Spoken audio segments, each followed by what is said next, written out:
A moving tribute today to former First Lady Rosalynn Carter. Family and friends gathered in Atlanta to remember her life, including her husband, former President Jimmy Carter, who has been in hospice care since February. It was a powerful picture in the front row of the service as every former First Lady was in attendance.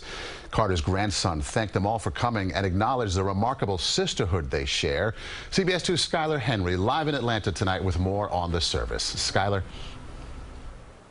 Hey, Maurice and Jessica, good to be with the both of you. Well, it was a celebration of life here in Atlanta as friends and family of the former First Lady, along with other dignitaries, said their goodbyes to a woman who broke so many barriers.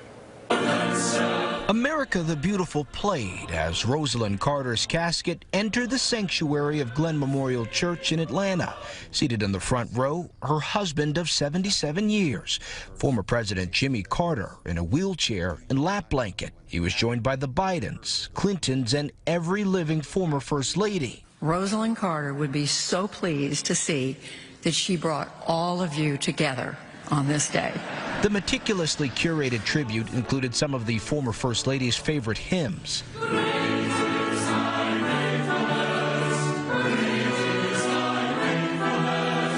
And the scripture passages that informed her life. Love your neighbor as yourself. The Carter's son, Chip, memorialized his mother. My mother, Rosalynn Carter, was the most beautiful woman I've ever met, and pretty to look at, too. And daughter Amy shared a love letter her father wrote 75 years ago. But when I see you, I fall in love with you all over again. Does that seem strange to you? It doesn't to me. The CEO for the Carter Center said the former president was determined to be here today, calling this trip up to Atlanta Rosalynn's last and probably her husband's, too.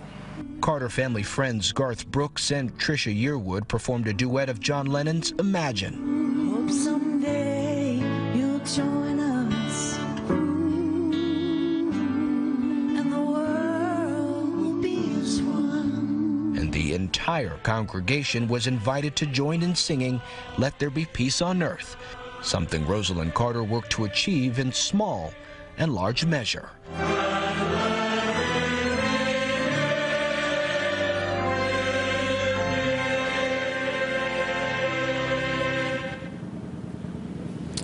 There will be a private ceremony tomorrow down in Plains where the former First Lady will be buried. We just learned that she will actually be buried next to the pond that she and her husband used to fish at all those years ago.